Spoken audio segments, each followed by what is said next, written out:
bienvenue sur la chaîne YouTube du repère-des-motards.com et nous sommes ici en Ile-de-France devant un magnifique champ de blé. Fraîchement coupé, magnifique champ de blé. Pourquoi Morgane? Pour parler de deux phénomènes nés dans les années 90. Alors le premier phénomène, c'est Morgane. On ne va pas demander à une dame quand est-ce qu'elle est née, c'est pas galant. Et au repère des motards, on est super galant. N'empêche que retenez ce nom, l'avenir de la presse moto, c'est là, c'est pas ici, hein, c'est quand même les femmes qui représentent une part de plus en plus importante des accédants à la moto et puis des permis à deux, pour les mêmes raisons. Et puis le deuxième phénomène, c'est le Ducati Monster. Souvenez-vous, il était une fois le 6 octobre 1992 au salon de Cologne. Et ben, les gens de chez Ducati soulèvent une bâche. Et qu'est-ce qu'il y a sous cette bâche? Il y a une Ducati 900 Mostro, et puis elle deviendra Monster après. Et la 900 Mostro, ça épate tout le monde parce qu'en gros, c'est un bicylindre en V, un châssis treillis, un réservoir magnifiquement dessiné par Miguel Galuzzi, et puis pas grand chose autour, et ça fait le sentiment d'une bombe. On a une moto qui est hyper puissante et qui porte vraiment bien son nom. 25 ans plus tard et 345 000 Monsters produites, hein, la Monster a carrément en fait sauvé Ducati de la faillite, parce qu'à l'époque c'était quand même pas la fête tous les jours, et du coup à un moment la Monster représentait 50% des ventes de chez Ducati. Alors aujourd'hui on en a deux, une blanche, une rouge. Ce sont deux 797 en version plus. La version plus, elle a le petit capot de phare et le dosseret de selle. Et puis contrairement à ce qu'on pourrait penser, il y en a une full power et une autre en version A2. Et c'est non, c'est pas les rouges qui vont le plus vite, parce que la rouge elle est bridée. Elle était pour Morgane, en se posant la question. Première question, quelle est la différence entre les deux versions? Deuxième question, est-ce qu'on peut conseiller à un débutant ou à une débutante de démarrer sa carrière de motard ou de motarde sur un Monster? Morgane, qu'est-ce que tu en penses? Est-ce qu'on peut conseiller ça? Franchement, ouais, je la conseillerais bien à des jeunes permis comme moi. Elle est plutôt facile à contrôler, hyper maniable. La selle, elle n'est pas trop haute. À combien? 805 mm, voilà. Morgane. 805, mais c'est très fin, c'est-à-dire que la jonction entre la selle et le réservoir, c'est très fin. La selle n'a pas les arêtes carrées et larges, donc on est bien sur la moto. Et puis il y a cette position typique des Monsters avec un cintre plat un petit peu sur l'avant, mais c'est pas trop radical. Et c'est vrai qu'en termes de facilité de conduite, c'est assez bluffant, c'est-à-dire on monte dessus, toi tu la connaissais pas, et tu es monté dessus, tu es parti, et puis voilà, nous sommes ici dans la campagne et tout s'est bien passé. Le poids, 175 kg, franchement on les sent pas. Non, on les sent pas du tout. Même à l'arrêt, on les sent pas du tout. On les sent pas. L'agilité, vélo, mobilette, enclume. C'est un vélo. Un vélo.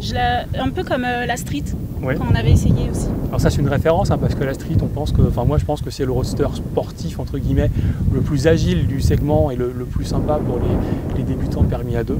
Donc là, comparé à la Street, c'est plutôt une bonne chose. Côté moteur, toi tu roules au quotidien avec un bicylindre d'origine japonaise. C'est un bicylindre, des points communs, des différences de caractère. Oui, j'ai trouvé que ça roulait un peu pareil. Donc le couple, pas trop quoi.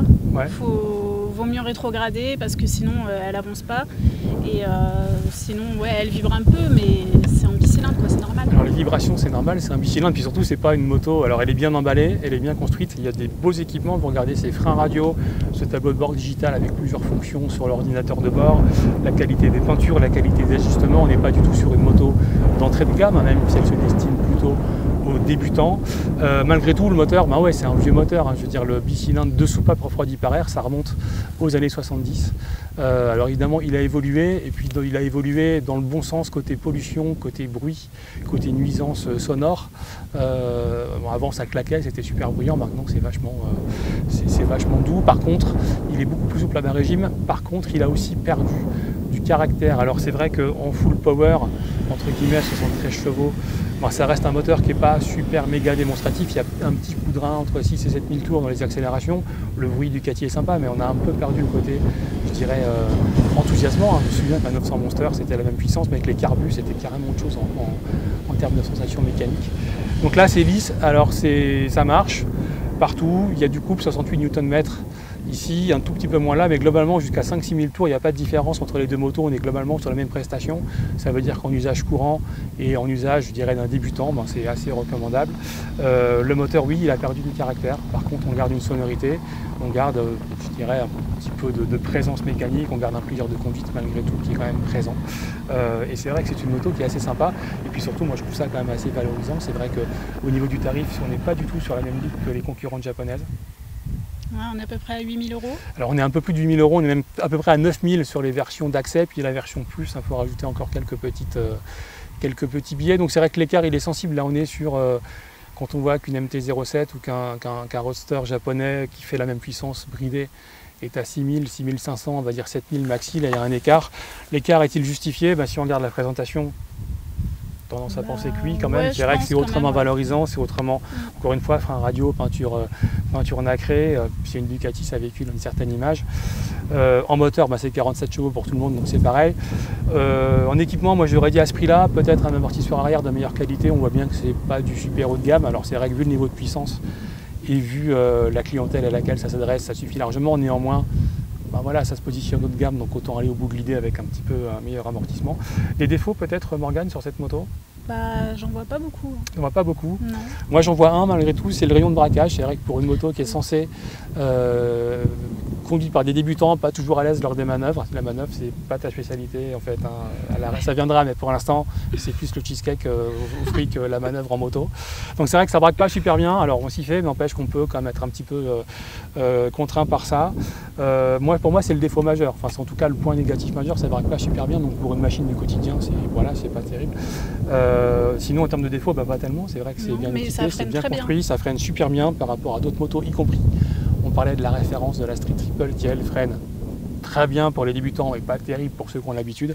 Donc voilà un peu le bilan de cette moto. Plaisir de conduite, c'est présent. Oui. Plaisir sensoriel, visuel, cérébral. Ouais. Voilà. Quoi d'autre? Facilité de conduite. Ouais, très facile à conduire dans les courbes et tout, c'est parfait, c'est un bonheur. Un bonheur, pas mal, ça, un bonheur. Je suis d'accord, c'est un bonheur. Centre de gravité, capacité d'adaptation tout de suite sur la moto. Tout de suite, je me suis bien sentie. La position, tout un peu à l'avant, parce que moi j'ai l'habitude sur mon R6, je suis pas trop à l'avant comme ça, mais je me suis très bien adaptée à la position. À la position. Alors est-ce qu'on la recommande au final en conclusion, Morgane? Oui, moi je la recommande. Morgane la recommande, donc je ne peux que la recommander. C'est vrai qu'elle est facile, qu'elle est belle, qu'elle est évidente à emmener, qu'il y a quand même un petit plaisir mécanique sur cette moto, un petit plaisir cérébral.